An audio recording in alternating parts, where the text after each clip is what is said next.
Il y a 2 semaines de cela, mon épouse me téléphone parce que je n'étais pas à la maison pour me dire que l'auto ne partait plus. C'est-tu plate, un auto qui ne part pas? Je fais, ben oui, mais il dit, qu'est-ce qu'elle fait, l'auto, pour pas qu'elle parte? Elle fait...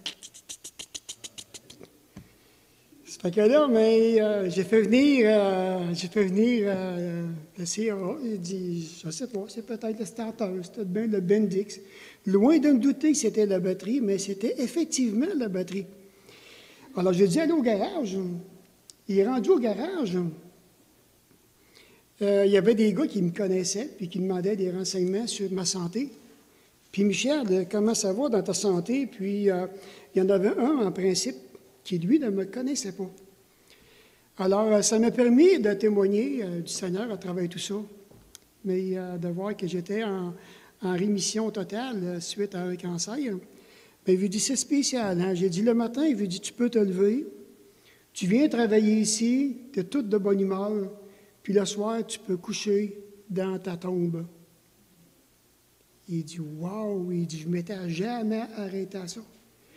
Mais il lui dit, il serait temps que tu y penses. Il serait temps que tu y penses. J'ai dit, on est juste à un souffle, juste un souffle de l'éternité. Spécial, hein? Rien qu'un, pas deux, là. Un souffle de l'éternité. Après ça, mais c'est long, l'éternité. Ça finit plus, l'éternité. Puis la parole de Dieu nous parle d'éternité en éternité. Imaginez. Juste y penser. Ceux qui, aujourd'hui, qui ne se sont pas tournés vers Jésus-Christ pour leur salut éternel, c'est impensable qu'ils n'auront même pu et même pas une deuxième opportunité. Ça fait frémir. Ça me glace de la tête aux pieds. Parce que j'ai de la parenté, j'ai des amis qui sont décédés sans s'être tournés vers le Seigneur Jésus. Puis des amis que j'ai aimés, et de la parenté que j'ai aimée, tout comme vous, perdus pour l'éternité.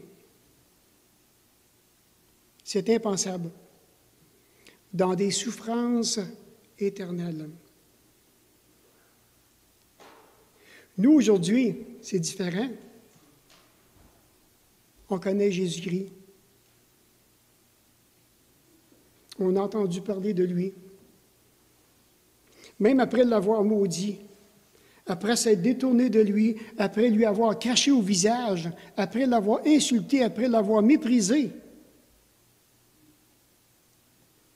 Alors, je l'ai fait, moi aussi, je ne suis pas différent des autres.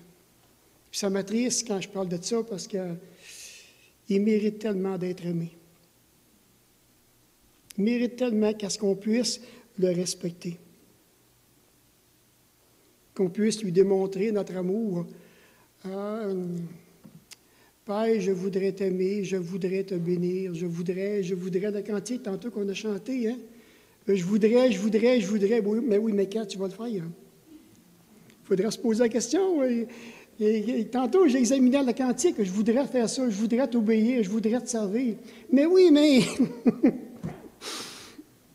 mais quand tu vas te lever, puis que tu vas le servir, que tu vas l'aimer, que tu vas lui obéir, quand?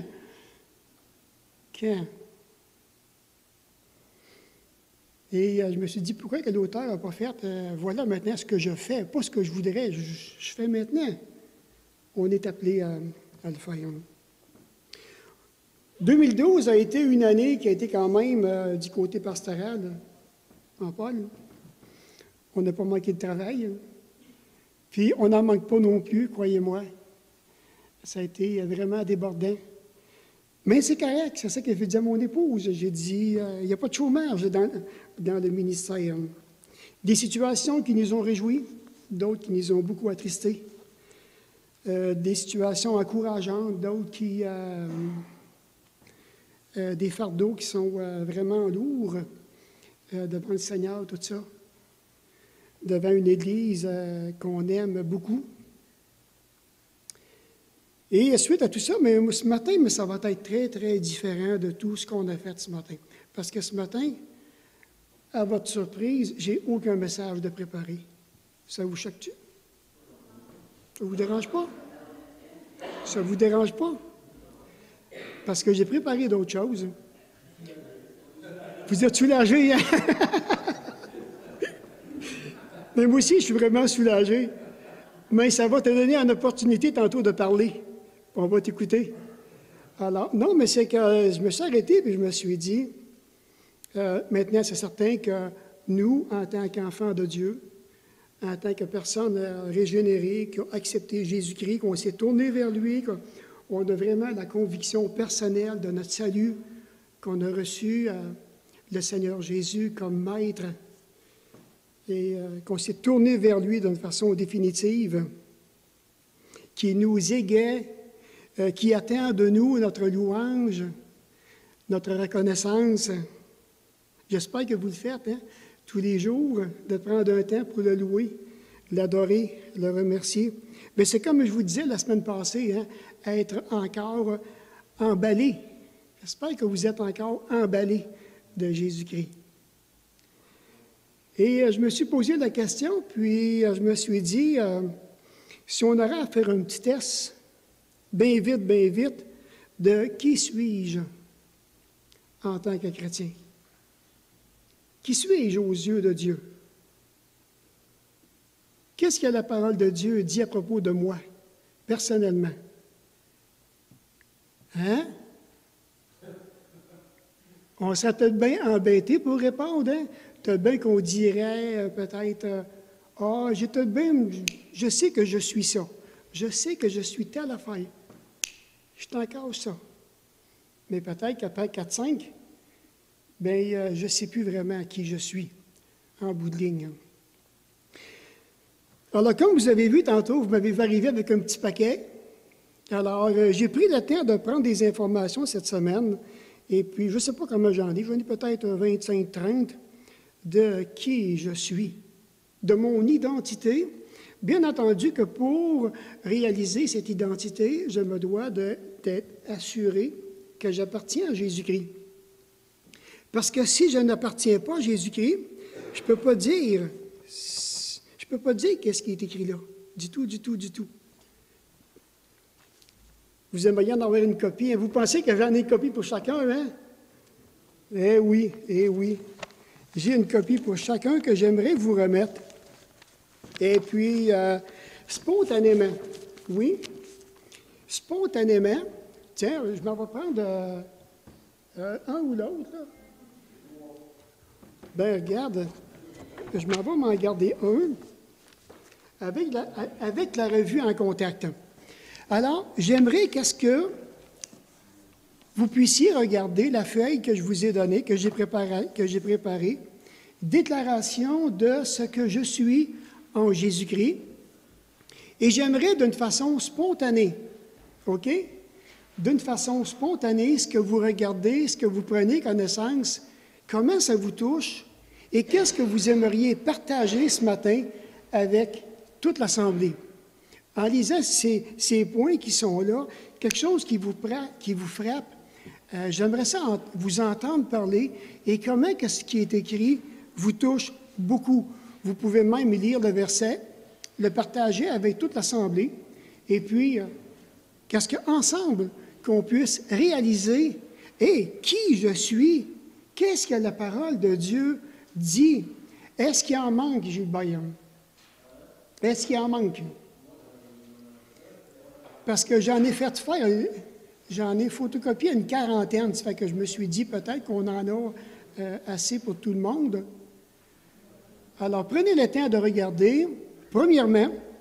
Deuxièmement, si quelqu'un qui aimerait partager peut-être l'année 2012, qu'est-ce qui vous a frappé, ou bien qu'est-ce qui vous a édifié, qu'est-ce qui vous a encouragé en 2012, comment que vous aimeriez partager ça avec toute l'Assemblée, ça serait intéressant de vous entendre.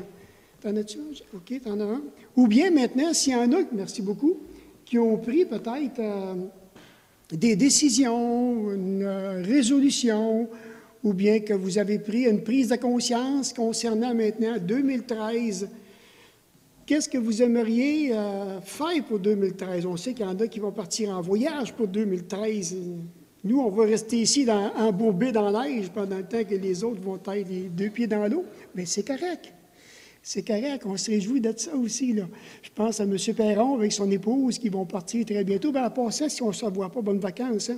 Prenez un bon temps pour vous reposer parce que vous le méritez. Vous le méritez. Je pense aussi à notre ami Gilbert qui va partir, lui aussi, qui va nous quitter.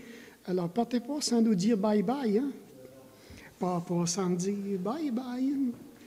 Alors, d'une façon spontanée, maintenant, si vous aimeriez partager, que vous voyez des choses qui vous touchent vraiment, comment ça vous touche, partagez-les. J'aimerais maintenant vous entendre et vous donner l'opportunité qu'à ce que vous puissiez partager avec nous autres ensemble ce matin. Quelqu'un aimerait briser la glace? Oui, Pierre-Paul. Oui, moi, il y a un verset cette année qui m'a touché aussi beaucoup parce que j'ai eu l'occasion beaucoup d'être en public comme artiste peintre. Là. Et puis, il y a un passage ici, c'est « Je suis un ambassadeur pour Dieu », 2 Corinthiens 5:20. Et ça m'a parlé beaucoup. Chaque fois que j'essaie de... J'en ai fait comme ma prière du matin à me lever, Seigneur, aujourd'hui, fais que je sois un ambassadeur pour toi. Dans les occasions que tu me donnes de rencontrer des gens autour de moi, à mon travail, n'importe où. C'est tout un privilège parce qu'on parlait cette année, comme au gouvernement, des fois, ils nomment des personnes pour aller en ambassadeur dans d'autres pays. C'est tout un honneur pour eux autres de recevoir ça. Ils ont des gros salaires, des belles avantages. Mais là, ce qu'on réalise, c'est qu'être un ambassadeur pour Dieu, il n'y a rien de plus grand, de plus extraordinaire, puis de plus grand privilège. Puis c'est pas parce qu'on le mérite, hein, mais c'est vraiment par la grâce de Dieu. Puis est-ce qu'on réalise que c'est ça qu'on est? On n'est pas. Ce matin, quelqu'un demandait à quelqu'un d'autre pourquoi le Seigneur te garde ici. Paul demandait ça à quelqu'un. Mais c'est pour ça, c'est parce qu'on est. Le Seigneur nous appelle à être un ambassadeur pour Dieu. Puis, en tout cas, moi, je voudrais qu'en 2013, vraiment, que ce soit vraiment ma prière de tous les jours, tous les matins. Seigneur, fais que je sois vraiment un ambassadeur pour toi, dans ce que tu veux que je fasse. Et souvent, des fois, ça peut être une ambassade, des fois, ça sert à des gens, des fois, qui sont dans d'autres pays, qui sont de notre patrie, mais, qui sont vraiment mal pris, ils vont se rendre là. Mais je pense que ceux qui sont appelés à être enfants de Dieu, justement, bien, c'est ça, le rôle d'ambassadeur, c'est qu'ils puissent trouver cette personne-là pour les conduire à Christ, à Dieu. Et c'est un petit peu ça qu'on a à faire, hein, c'est le Seigneur pourra amener des gens vraiment qu'il veut conduire vers lui, vraiment sur notre chemin, qu'on puisse les aider justement à leur partager parce qu'on connaît la parole de Dieu et est capable de leur faire part cette bonne nouvelle-là. C'est bien, merci beaucoup, mon cher Pierre-Paul. Un autre aimerait partager spontanément, qu'est-ce qui vous vient à l'esprit? Comment ça vous touche? Moi, quand tu m'as demandé qu'est-ce que j'étais, quand tu me demandais ça m'a tout voulu à l'esprit, je suis une nouvelle personne, une nouvelle créature, comme dans 2 Corinthiens 5:10. Puis, en tout cas, moi, ça m'a beaucoup inspiré. J'ai juste ce point de départ. Dans cette année, l'année passée, les 2 dernières années, j'ai eu beaucoup d'épreuves. Dieu m'a beaucoup donné à cœur de me réconcilier avec tout le ministère, avec mes frères, tout ça. Puis, aussi être un ambassadeur pour lui, comme celui qui m'a précédé l'a dit. Puis surtout de glorifier à travers toutes les capacités que j'ai. Puis les occasions de lui rendre gloire par rapport à tout ce que je fais. C'est de lui demander le plus souvent possible de m'aider à lui rendre gloire, à lui donner ce qu'il. Une chose certaine, je t'encourage beaucoup en tant que nouvelle créature en Jésus-Christ. Alors, le Seigneur, il a vraiment un plan pour toi. C'est déjà tout établi. Il va s'agir maintenant à toi de le découvrir par ta consécration, par ton obéissance au Seigneur Jésus. Et je t'encourage fortement que cette année 2013 soit pour toi une année décisive, une année de persévérance, de conviction, de fidélité à Dieu. Et c'est quoi? C'est toi qui vas être béni davantage. Même à travers les épreuves, persévère, lâche pas du tout, tiens ferme. on passe toutes par des épreuves, par des obstacles, puis on est encouragé à tenir ferme. Et juste assez, quand je pense dans 1 Pierre 5, 10, c'est ce qu'il dit, après avoir passé par un temps d'épreuve. Le Dieu qui nous a appelés il va nous affermir, il va nous perfectionner dans dans le domaine, dans la direction qu'il désire qu'on puisse aller. Puis je t'encourage beaucoup, lâche pas, simplement qu'à tout se tenir, épaule à épaule, et puis de temps en temps un petit coup de fil, et ça fait tellement du bien de s'exhorter les uns les autres. Effectivement. Effectivement. Il y a juste lui pour faire ça. Juste lui. Lâche pas. Merci. Un autre? Oui, ton petit nom, c'est Liliane, c'est vrai, oui. Je suis gardée par la puissance de Dieu. Parce que je sais que si je me détourne de lui, si j'arrête de lire, si j'arrête d'avoir mon temps avec lui, moi, je ne suis pas meilleure qu'un autre. Puis, je peux vite tomber, je peux même le renier, je peux lui tourner le dos, le maudire. Puis, c'est tout en moi, tout ça. Là. Il faut vraiment que je me garde près de lui. Ça prend la puissance de Dieu pour me garder. Puis je veux qu'il me garde. Oui. Je veux qu'il me garde. Juste penser s'il faudrait que sa puissance nous lâche, certainement qu'on ne serait pas là dimanche prochain. Non. On ne serait plus là. Personne ne serait là. Mais comme que la parole de Dieu nous dit, je suis gardé par la puissance de Dieu, par la foi. Alors, c'est tellement précieux, c'est tellement important. Et imaginez, juste ce simple petit verset-là, comment est-ce qu'on est précieux aux yeux de Dieu. Comment est-ce qu'il désire nous garder entièrement à lui. C'est quelque chose, là. Il ne veut pas nous lâcher, lui. La preuve est là, il nous dit dans la parole, je vais le garder par ma puissance. Et c'est extraordinaire de voir que de semaine en semaine, on peut se réunir. Et qu'est-ce qui fait qu'on vient de semaine en semaine? C'est parce que Dieu a manifesté sa puissance, il nous tient. Et on a le plaisir, le bonheur de se revoir ensemble, de s'encourager ensemble, de s'édifier ensemble. Et c'est tout notre Père céleste qui fait ça. Qu'il soit loué d'éternité en éternité. Un autre aimerait? Oui? Je regarde tout ça et puis c'est réellement toute l'œuvre de Dieu qu'on voit là-dedans. Et puis, comment je vais dire, c'est tellement grand, c'est tellement merveilleux. On va probablement sortir seulement encore, il y en a peut-être encore à sortir. Effectivement, effectivement. Ça n'arrêterait pas. Alors on est tellement bénis, c'est tellement grand. Et dans ma vie, selon les besoins, je suppose, c'est peut-être la même chose pour tout le monde, le besoin que nous rencontrons, c'est Dieu nous marque, les épreuves que nous vivons, on va piéger partout là-dedans, ce qu'on a besoin d'avoir. Alors à chaque jour, c'est une merveille que de lire sa parole et de répéter, oui, je suis appelé, c'est merveilleux. Alors c'est ça que j'avais besoin de savoir, de me rappeler. Hein? Oui, je suis libre. Oui, je suis mort. C'est tout plein. Je suis vivant à lui. Je dois donner ma vie. Ça va être vivant. Ah oui. Alors, il y a des moments où partout dans la vie, on retrouve le besoin que Christ nous a donné à faire. Et c'est merveilleux de vivre lui. Ça lâche jamais. Alors, c'est une merveille. Merci, Michel, pour ça. Puis il y a une chose qu'il faut comprendre aussi, hein? Alors, parce que Dieu nous a élus, parce qu'il nous a prédestinés, comme que la parole de Dieu nous dit, il nous a choisis, il va permettre des épreuves et de voir que c'est dans son plan à lui. Il nous a choisis pour un but particulier. Et de voir que maintenant, quand que je suis en train de vivre des épreuves, des obstacles dans ma vie, et que je réalise, mais je suis dans le plan de Dieu.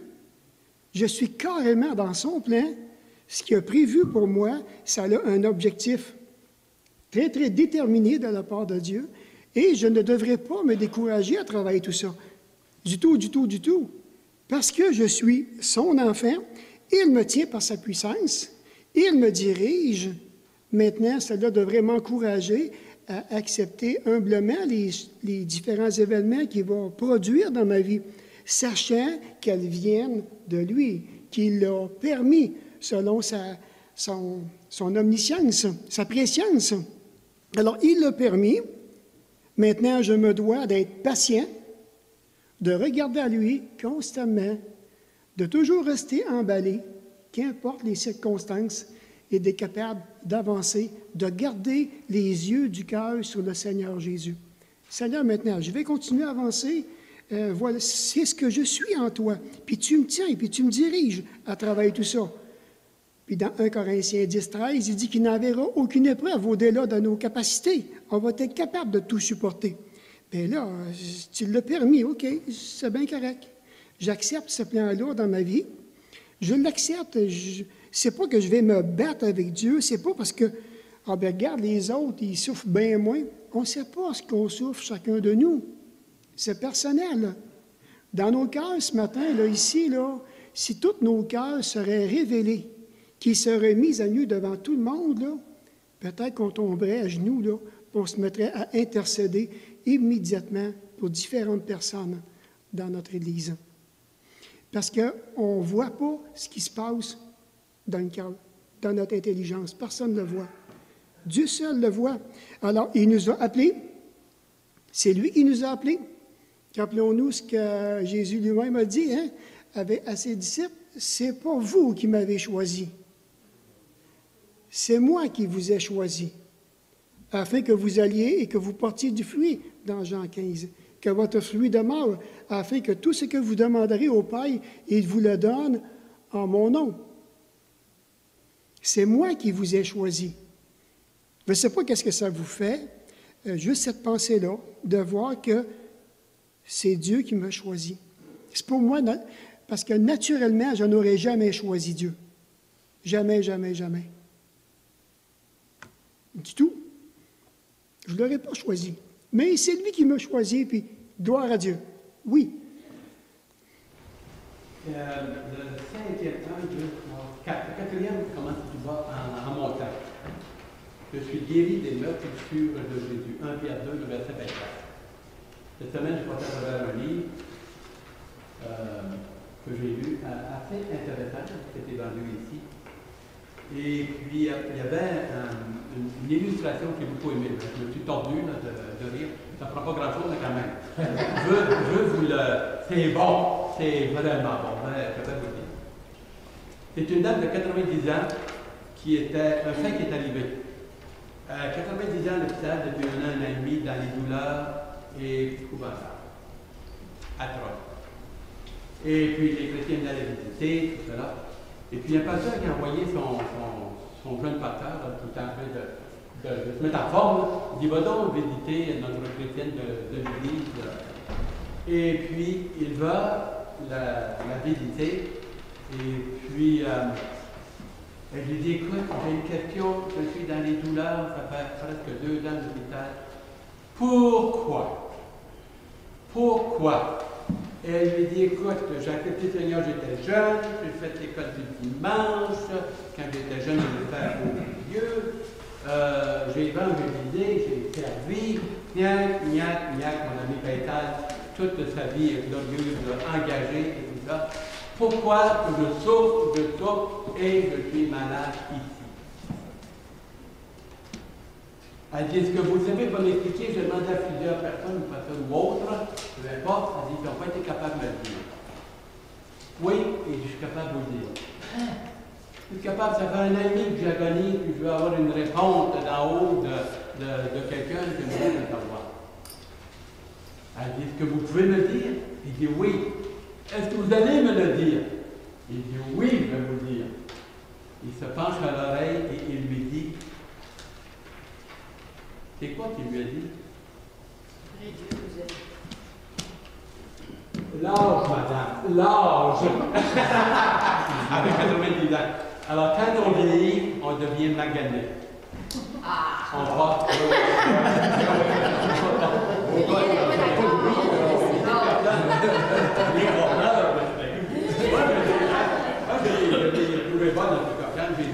Je me tords.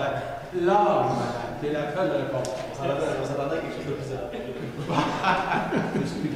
Écoute, il y en a qui en apprennent plus. Donc, 2 Corinthiens 4, 16 à 18, c'est pourquoi nous ne perdons pas courage. perdons pas courage. Et même si notre homme extérieur se détruit, il se détruit, même si notre extérieur se détruit, notre homme intérieur se renouvelle de jour en jour. Fantastique, car les légères afflictions du moment présent produisent pour nous, au-delà de toute mesure, un poids éternel de gloire. En fait, pour que la gloire ait un poids éternel de gloire. C'est imagé, hein? Parce que nous regardons non point aux choses visibles, mais à celles qui sont invisibles. Car les choses visibles sont passagères et les invisibles sont éternelles. Il disait dans l'Ésaïe 53, quand c'était une étude sur la souffrance, quand on souffre, que Dieu veut qu'on souffre, c'est la grosse affaire. Et l'Ésaïe 53 dit, alors c'est pas tellement sûr que nous sommes guéris. Il y en a qui embarquent là-dedans, là, avec des guérisons physiques, la grosse patente, là, toute la grosse affaire. C'est une guérison spirituelle, c'est un pardon éternel. Et c'est ce qu'il dit dans 2 Corinthiens 4, verset 16 et 18. Et moi, quand j'avais étudié, c'était toute une étude assez élaborée. Et ça me touche avec ce passage-là. L'âge, madame, l'âge. Je ne cherche pas d'autres réponses. C'est là, c'est dans notre corps. C'est pas la même, ici? Amen. On va prier pour M. Maillot. Ah oui. Oui. C'est bien. Oui, Paul. Il y a deux phrases là que je viens de chercher. Je vais phraser comme ceci. Dieu a fait de nous le sel de la terre et la lumière du monde. Alors, c'est Dieu qui a produit ça en nous. Et l'avant-dernier, en moi. Je suis participant de la nature divine. Et comme j'ai grandi dans une culture où je m'aurais contenté de rentrer au ciel, de passer des ondes. Juste me filer le blanchiment de la porte ferme. Et c'est l'impression que j'avais. Pendant 2-3 ans, j'ai eu un ami qui m'a acheté l'Évangile et je lui résistais mes portes. Jusqu'à ce que je passe, le Seigneur m'a donné la blonde. Je suis devenu un enfant de Dieu pour quelque chose que j'ai fait, quelque chose que Dieu a fait à moi. Et en lisant la Bible, j'ai vu ça, que je deviendrais participant de la nature divine. C'est quoi ça? Dieu nous a pas seulement enlevé dans une vie de mort, de difficulté, pour nous améliorer notre sort. Et il nous a rendu co-héritiers de son Fils Jésus. C'est comme, je n'ai pas demandé ça. Je n'ai pas demandé ça. Et Dieu nous donne.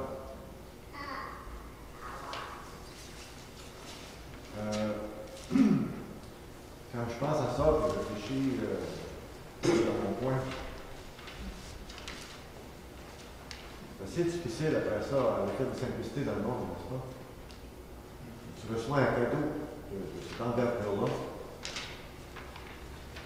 Bon, après ça, on fait comme s'il y avait une tête, puis Dieu dans ma vie, il prend la chose en place. Voyons donc. En tout cas, pour ça, là, ça me recarochait par terre. Voyons. Vous voyez que le salut, là, c'est quoi qui arrive? C'est qu'est-ce que Dieu nous a réservé? Et je partage, je veux qu'on puisse vraiment en prendre conscience de ça. Il faut juste sauver pour améliorer notre sort. C'est quoi ça? Non seulement il nous a donné la vie, il nous a rendu co-héritiers avec son Fils Jésus.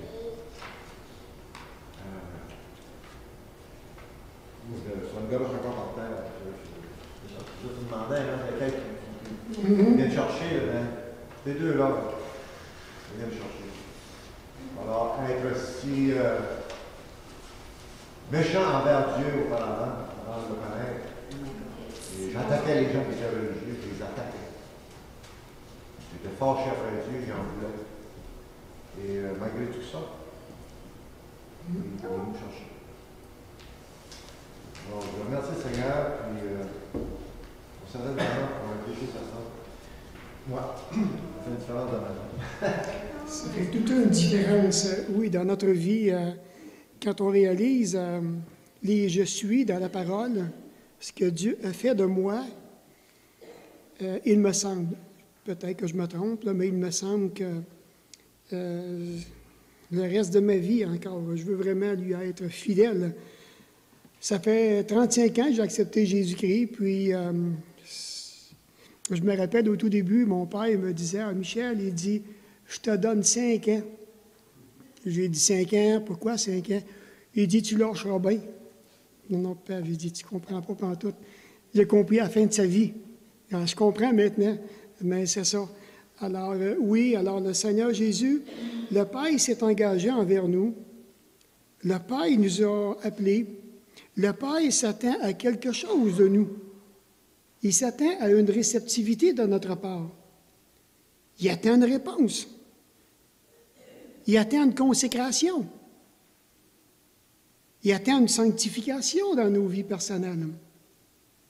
Il nous attend. Dans le fond, il nous attend.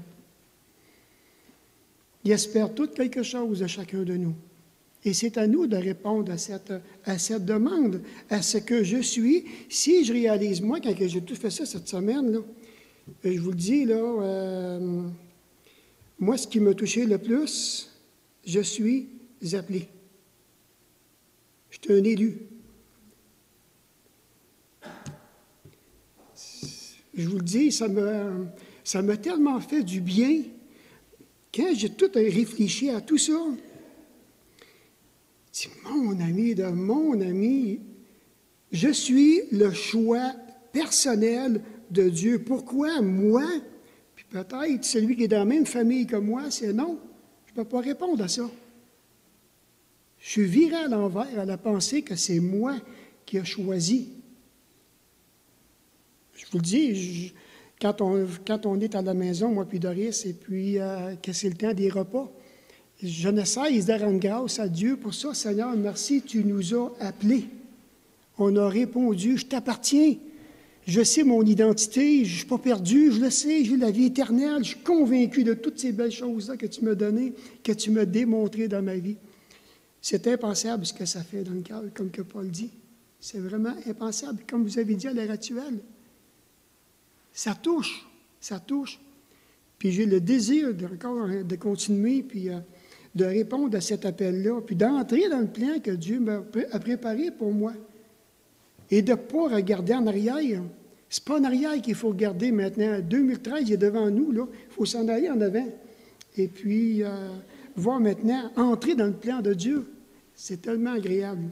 Mais je ne veux pas prendre, je veux vraiment vous laisser parler. Gilles. Moi, c'est un partage. Oui. Seigneur nous fait grandir dans toutes sortes de choses, hein, puis il fait arriver des choses. On sait que des fois, on n'est pas toujours conséquent à ce qu'on fait, mais Seigneur, ça sert toujours de nous. C'est pas plus tard qu'hier. Au centre d'achat, Fanny allait rejoindre quelqu'un, un de ses amis, puis on va aller les rejoindre pour nous dire salut. Puis pendant que j'attendais Guylaine en train de faire des bonjours, je vois mon cousin assis sur un banc, puis il avait l'air de regarder un peu. Puis, Sylvain Simard, c'est ça se trouve parenté avec Sylvie aussi, ça peut être le frère à Lévi. Puis il aurait dû rester chez quand on était à la maison pour donner un petit coup, il restait chez nous quasiment comme un frère. Je vais le voir, je avec comment ça va, tout ça, il s'est à la retraite, puis il ne fait plus grand-chose, je ne peux même plus marcher, il dit, le médecin depuis que je marche, j'ai trop mal aux jambes, il avait mis une coup. J'ai dit, ce que tu fais de bon, j'attends de mourir. Il dit, je suis certain que je ne peux rien, puis je ne vois plus personne, rien de ça. Fait que là, il dit, Sylvain, il dit, tu sais qu'on est là, tu sais ce que j'ai, c'est que tu n'arrêtes jamais. Tu passes en face de chez nous, tu n'arrêtes jamais. Mais il dit, là, tu me donnes ton numéro de téléphone, c'est moi qui vais arrêter. Moi, je vais arrêter. Puis j'ai commencé à y parler de la parole de Dieu. Pendant ce que le Seigneur avait fait dans sa vie, il a fait dans ma vie. Quand il écoutait, puis il n'y a jamais un moment il a dit, arrête. On voit qu'il y a un vide, on voit qu'il cherche plus rien. Pour lui, c'est fini, là, la vie est finie, à 75 ans, là, puis c'est fini. Il n'y a plus d'espoir, il n'y a plus rien, il est même déçu de lui-même. Il est même déçu de lui. Il se sent délaissé, il se sent il se sent abandonné. Mais maman, par nous autres aussi, par moi aussi, par mes frères. Parce qu'il dit, j'avais pas du bon temps avec mon frère Michel, tout ça. Je dis non, il dit, hey, donne-moi ton numéro de téléphone. Il dit, je vais t'appeler pour aller prendre un café ou pas quelque chose. Puis il reste juste silence. Je vais on a passé un peu, il dit, t'as rappelles-tu mon numéro de téléphone? Je dis, oui, je m'en rappelle, mais j'ai donné. Puis il est parti. Il y a qu'un sourire, il était content que je m'en rappelle. Je dis, ben mieux que ça, je vais le mettre sur mon cellulaire. Fait priez pour Sylvain Simard. Puis priez pour nous aussi, pour moi, pour ma famille, pour nos enfants. On a eu notre aussi de toutes sortes de choses qui s'est passées. Mais le Seigneur est là. On sait qu'il faut s'appuyer sur le Seigneur. Puis moi, je m'appuie sur le Seigneur. C'est beau. OK, je suis bien d'accord, je fais des feux d'artifice, je suis pompier. Mais c'est pas ça. Ce qui est important, c'est la parole de Dieu. C'est Dieu qui fait tout ça. Je me sers de ces deux choses-là qu'amener ce que le Seigneur veut que le monde entende. Moi, là, je vais être encore plus serviteur, encore en 2013 pour le Seigneur. Coûte que coûte. Oui.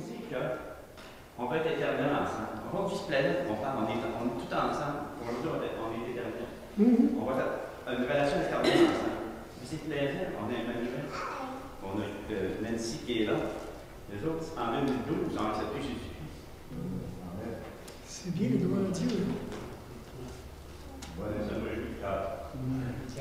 Nous autres aussi, Gilles, ça nous réjouit le cœur quand on a des personnes qu'on côtoie et puis qui ont la joie d'accepter Jésus-Christ. On a encore une petite sœur avec nous qui a accepté le Seigneur cette année. Oui, après ça, Martin, tu aimerais partager? Moi, il y en a plusieurs qui me touchent, je pourrais vous en parler longtemps.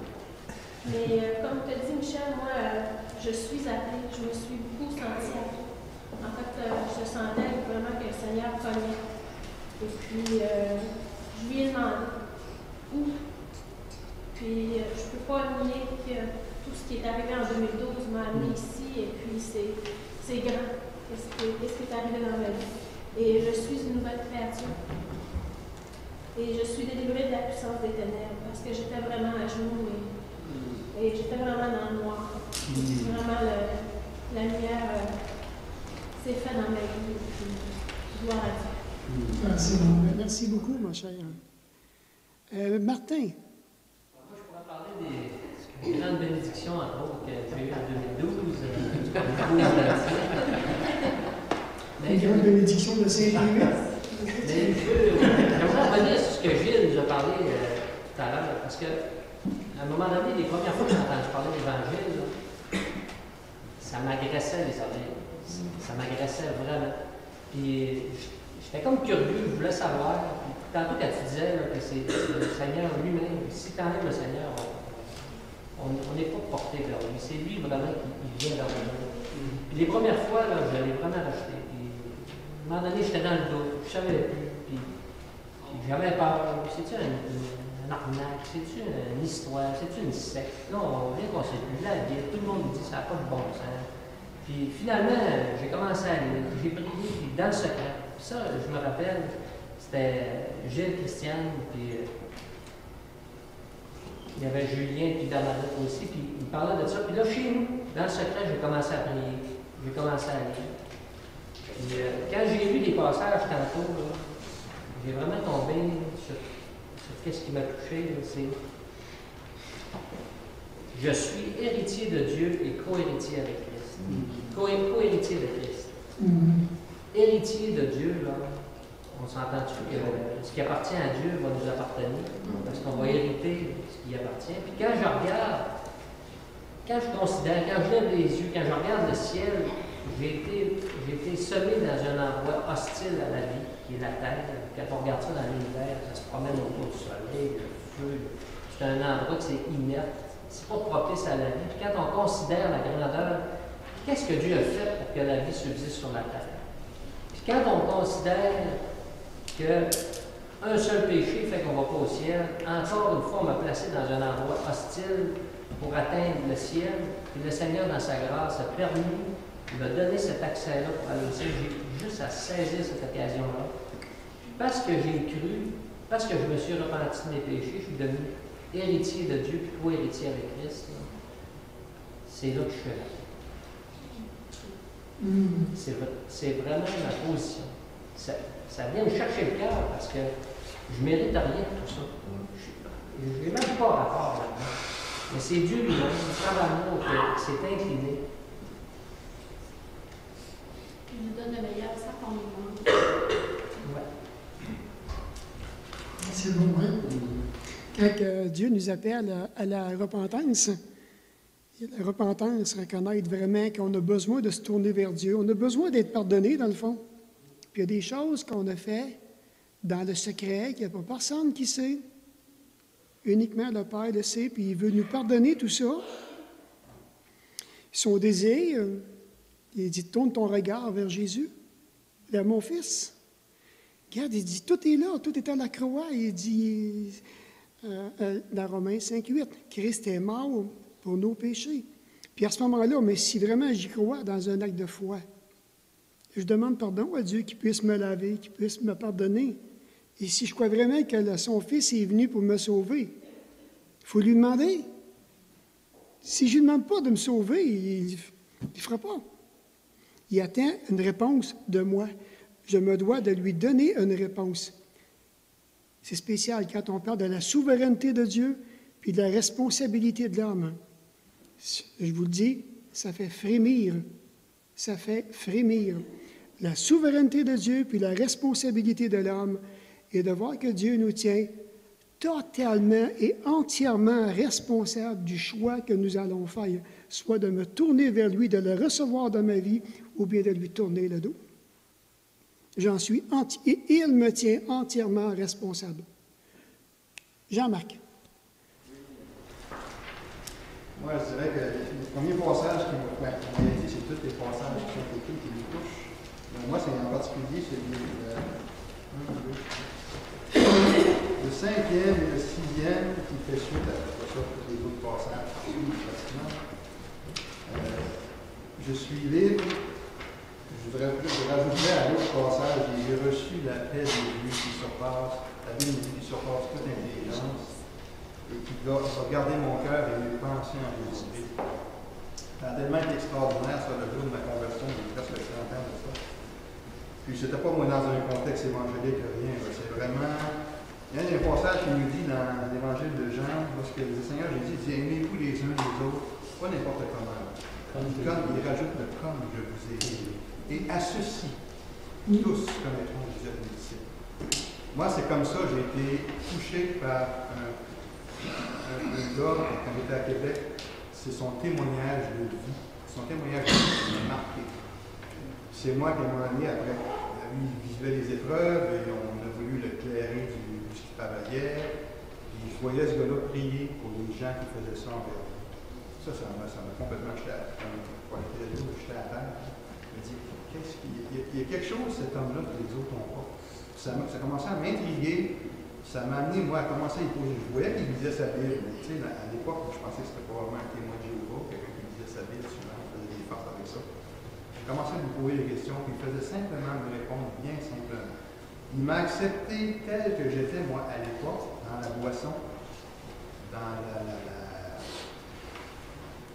je fréquentais une fille à l'époque, on s'était laissé tout ça. Il ne m'a jamais jugé sur rien. Il m'a même invité une fois chez lui à aller souper. On n'avait pas des gros salaires, nous autres, on travaillait avec des chaînes de magasins. Puis ce qui m'a étonné cette fois-là, ils amènent la guitare, en même temps, la musique.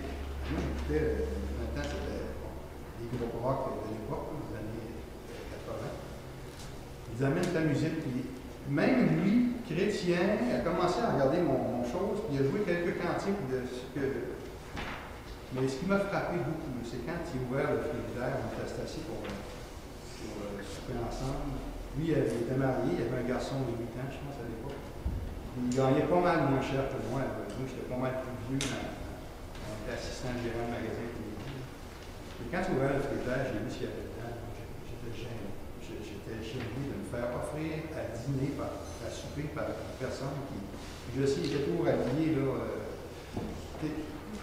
En tout cas, c'est le témoignage de vie de ce gars-là qui, un an, mois et demi après, lorsque la façon que le Seigneur, des fois, nous attire à lui, là, il va nous marquer par des choses. Puis moi, ma vie, j'aurais dû peut-être prendre le temps d'aller plus loin à l'époque, quand j'étais à Québec près de lui, mais je ne l'ai pas fait. ma nature pécheresse qui était là, mais j'avais aucune connaissance des Écritures. Il m'avait laissé avec un passage chez Matthieu 7, 28, je pense.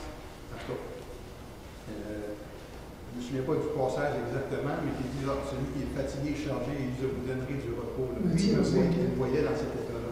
Puis ce passage-là, il m'a marqué aussi. C'est 1 an et demi après que moi j'ai descendu. J'ai continué à travailler dans le magasin Volco. J'ai été nommé gérant à l'époque aussi par après. J'ai eu un transfert à Chicoutimi, mais je ne veux pas rentrer dans tous les détails. Mais le soir où j'ai crié à Dieu de toutes mes forces, j'ai voulu sérieusement m'enlever la vie cette fois-là. Mais je ne voulais pas me rappeler de ce que du témoignage de cet homme-là. J'ai crié à Dieu. J'ai dit, vraiment dans mon cri, là, c'était sincère. Si tu existes, viens en mon aide, je suis rendu tout. J'étais au bout de bonjour. Et Dieu a répondu. Puis quand il a répondu la semaine suivante, lorsque le Saint-Esprit qui m'a envoyé, c'est tellement saisissant, là, mais ça transforme un cœur. Je vois ces passages-là, la paix de Christ qui surpasse toute intelligence. Moi, je ne pouvais pas l'expliquer, mais je le vivais dans mon cœur. Je ne suis pas capable d'expliquer ça. Là. Envahi, tu te sens libéré complètement. Il y a ce passage que j'ai vu tantôt qui parle de la liberté. Je suis libre de toute condamnation. Et sans le connaître, sans savoir ce passage-là, je le vivais à ce moment-là de la conversion. C'était pour moi là, cette liberté-là. Cette liberté-là, le chrétien, à travers les épreuves, là c'est sûr que Dieu a commencé un processus, là, il m'a amené vers l'Église évangélique, bon, et tout le kit, mais à travers toutes ces épreuves-là et ces moments extraordinaires-là aussi qu'on a vécu, aujourd'hui, après presque 30 ans, c'est vrai que la fidélité de Dieu, il n'y a pas de mots pour l'expliquer. Puis tantôt, tu parlais d'éternité en éternité, essayons d'imaginer l'éternité. Il y a un frère qui disait, dans une conférence, il dit, vous savez, l'éternité, comment est-ce qu'on pourrait essayer de la comparer? Vous prenez un exemple d'un petit moineau là, qui irait se frapper une fois par année sur le rocher percé. Il dit, jusqu'à ce que le rocher percé soit complètement défait, brisé, là, ça serait juste le commencement de l'éternité. D'éternité en éternité. Dans un contexte du temps, parce que le temps, pour moi, est entré lorsque l'homme a péché. C'est à ce moment-là que le temps a commencé. Parce que l'éternité, c'est quelque chose qu'on n'est même pas capable de l'imaginer en tant que. On sait que c'est sans fin, mais c'est quoi sans fin? On ne peut pas le voir. On le vit par la foi, ça, l'éternité, on le sait par la foi, mais de comprendre, je pense qu'on va comprendre le jour puisque le Seigneur va revenir. Mais en tout cas, moi, c'était pour vous partager justement ces passages-là, la paix de Christ qui surpasse toute intelligence, gardera vos cœurs et vos pensées en Jésus-Christ dans n'importe quelle situation de ta vie en tant que chrétien.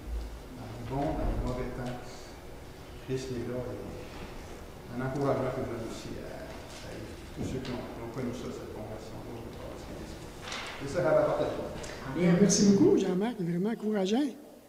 D'autres aimeraient partager? Oui, René? Voilà. Si on regarde dans tous les 40 versets que là, on dit, je suis glorifié, je suis plus que vainqueur, je suis le temple du Saint-Esprit. C'est quelque chose qui nous parle quand tu deviens chrétien. Mais il y a deux versets qui nous disent, je suis participant de la nature divine. Quelle sorte de participant que je suis? Tout ce qu'il m'a donné dans les 38 autres versets, c'est il m'a donné un ambassadeur pour Dieu, je suis crucifié avec Dieu. Puis en l'autre, je suis un sacrificateur pour Dieu. Quelle sorte de sacrificateur que je suis? C'est deux petits versets-là, puis un petit dur dedans. Quelle sorte? Et tout ce que Dieu lui a donné, c'est bien, il a donné la vie éternelle de Saint-Esprit, scellé avec lui. Et c'est pas chose. Merci beaucoup, René. Donc, tu aimais partager? Non? Alors, moi, je vous encourage beaucoup, peut-être, à le mettre sur votre frigidaire, à l'afficher, et de voir quand même, peut-être, s'il y en a qui sont sur Internet, mais je pourrais les lire. Je suis créé à l'image de Dieu. Je suis aimé d'un amour éternel. Je suis le ciel de la terre et la lumière du monde. J'ai la vie éternelle, je suis libre, j'ai la paix avec Dieu, je suis mort au péché, je suis vivant pour Dieu, Je suis libre de toute condamnation. Je suis héritier de Dieu et co-héritier de Christ. Je suis prédestiné à être à l'image de son Fils. Je suis appelé, je suis justifié, je suis glorifié, je suis plus que vainqueur, je suis le temple du Saint-Esprit, je suis toujours triomphant en Christ, je suis une nouvelle créature, je suis réconcilié avec Dieu, je suis un ambassadeur pour Christ, je suis devenu en lui justice de Dieu, je suis crucifié avec Dieu, je suis racheté de la malédiction de la loi, je suis béni de toute bénédiction spirituelle. Je suis saint et irrépréhensible devant lui. Je suis scellé du Saint-Esprit. Je suis ressuscité avec Christ et assis dans les lieux célestes. Je suis en Christ pour de bonnes œuvres. Je suis délivré de la puissance des ténèbres. Je suis transporté dans le royaume du Fils de son amour. Je suis complet en Christ. Je suis maintenant un enfant de Dieu. Je suis aimé et délivré par son sang. Je suis gardé par la puissance de Dieu. Je suis guéri des meurtrissures de Jésus. J'ai tout reçu qui contribue à la vie et à la piété. Je suis participant de la nature divine. Je suis un sacrificateur pour Dieu. Alors imaginez toutes ces belles déclarations de « Qui suis-je en Jésus ?» Je vous dis, il y a de quoi à faire réfléchir énormément. Alors moi, je veux vraiment vous encourager beaucoup. N'oubliez pas, comme tantôt je vous disais, l'Évangile nous est prêché, la bonne nouvelle nous est annoncée. Cette bonne nouvelle-là, c'est que Dieu a pourvu à un moyen de salut. Je regardais aussi hier les nouvelles. Comme vous l'avez sûrement remarqué, il y avait une femme à Chambord, accident, je pense une maman dans la trentaine avec 4 enfants, la maman décédée. Et la première pensée que je dis à mon époux, je dis, où est-elle maintenant? Où est-elle pour l'éternité, cette maman-là? Alors, si vous êtes ici ce matin et que vous n'avez pas cette conviction-là personnelle dans le cœur, ce n'est pas un hasard que vous soyez ici parmi nous ce matin. Ce n'est pas un hasard. Dieu vous cherche, vous avez une réponse à donner à Dieu, et puis il attend simplement le cri de votre cœur, que vous puissiez vous tourner vers lui. De toute façon, vous n'avez rien à perdre, n'est-ce pas? À vous tourner vers Dieu, vous n'avez absolument rien à perdre, et faites-lui confiance. Testez-le, demandez-lui, et demandez-lui qu'il puisse vous pardonner, qu'il puisse venir remplir le vide. Si vous ressentez, ou bien, j'aime pas parler de sentiments, là, mais si vous voyez maintenant ou que vous réalisez qu'il y a un vide dans votre cœur, dans votre esprit, alors on dit que c'est un vide qui est fait en forme de Dieu et que seul Dieu peut remplir ce vide de votre cœur. Je l'avais personnellement, et quand je me suis tourné vers le Seigneur Jésus, c'est plus jamais revenu, ce vide-là. Au contraire, ça déborde. Alors, vous pourriez avoir la même chose, vous aussi, avoir cette belle conviction-là profonde. Il s'agit simplement de le demander, de se reconnaître avec humilité. Ça prend de l'humilité pour dire à Dieu, j'ai péché. C'est difficile de dire, j'ai péché. Je suis coupable devant Dieu. Je l'ai offensé. Mais il est prêt à pardonner, de nous faire grâce de toutes nos offenses. Pensez-vous que ce n'est pas beau? Alors, 2013 est à nos portes. Et j'aimerais vraiment, je pensais cette année, puis je me suis dit, peut-être que l'Église, chacun de nous, qu'on aura à serrer les coudes un petit peu plus cette année. Serrer les coudes et puis rester de plus en plus ensemble, de plus en plus en famille, de plus en plus près les uns les autres. Parce qu'on a besoin de se soutenir les uns les autres. Moi, j'ai besoin de vous autres et je sais que vous avez besoin de moi aussi. Je ne peux pas me passer de vous, personnellement. Ça sera très égoïste de ma part et je n'y pense même pas, puis je ne veux même pas y penser non plus. Que le Seigneur vous bénisse. Gilbert aimerait terminer. Je vais laisser le soin à Gilbert de terminer cette assemblée, puis que le Seigneur vous bénisse abondamment. C'est vraiment merveilleux. Merci, Michel, pour ce merveilleux message de savoir qui nous sommes. En réalité, le philosophe disait quoi? Je pense, donc je suis. Le chrétien va faire quoi, lui? Je crois, donc je suis éternel. Alors, c'est ce que nous pouvons dire maintenant. Alors, c'est beaucoup plus profond, beaucoup plus vrai. Et maintenant, nous savons qui nous sommes en Christ. C'est merveilleux. Alors, un chant pour la fin. Je crois que mercredi, nous avons rien, Michel. La semaine prochaine, n'oublions pas samedi, je pense, en ce qui concerne le déjeuner des hommes. Alors que tous les hommes, c'est possible, puissent y participer. C'est vraiment un temps merveilleux qu'ils ont. Alors, bonne semaine. On se lève.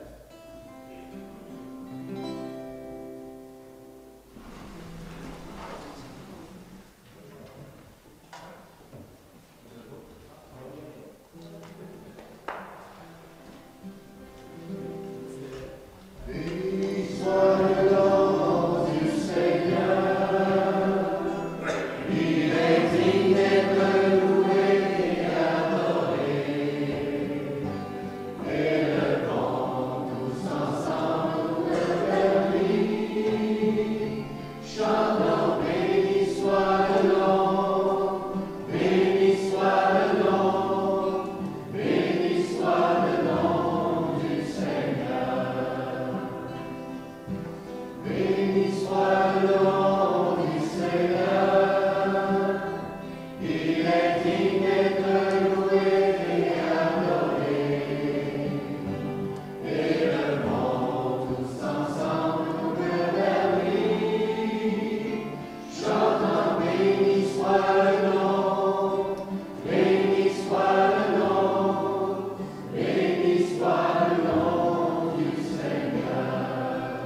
soit